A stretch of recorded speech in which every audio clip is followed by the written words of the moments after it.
shortly after finishing the course, my best friend in the whole wide world passed away. And it really, I mean, he was closer to me than my own brother. And very, very, I mean, a huge part of my life. And even to this day, I sometimes forget that he's not around, that he's not there. And I really needed to figure out a way of honoring him because it was an accident. He was killed in an accident. One night I got the phone call, or one morning he'd been hit by a car and he was gone. And we had many plans of growing old together and being friends. And we had businesses we were going to do and things we were going to do. And those things obviously would never happen. And I needed to figure out a way to honor him. And that's where What Would Dave Do? The podcast came. And I knew nothing about podcasting. And when I entered into doing this, and it really felt like I was in Choosing Destiny class, I could do whatever I wanted to do.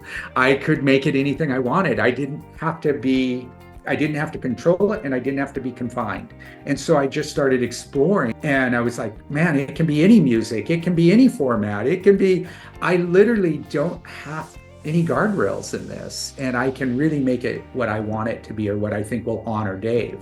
And that was the purpose of the podcast, was a way I didn't want to forget him, and I was fearful that I would forget him.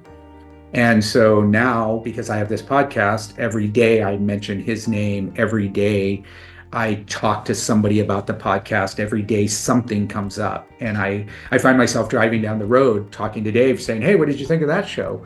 And in ways, he is in my life still, in a very powerful way.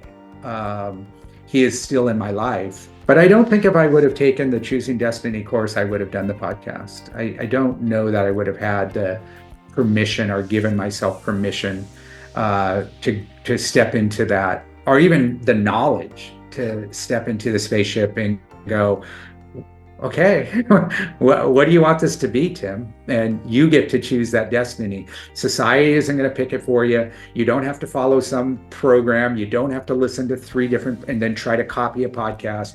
You literally, and I think that's why it works, because it's not like anybody else's format. It's from the feedback that I've gotten, is it's just real and genuine, and it just feels like a conversation, and that I'm just a curious person talking to really interesting people about all kinds of different things, and with a kind of a foundation around leadership, because those are the conversations Dave and I used to have when we would talk about leadership. So I think without taking the course, I would have never had the permission to do it, which would have been really sad.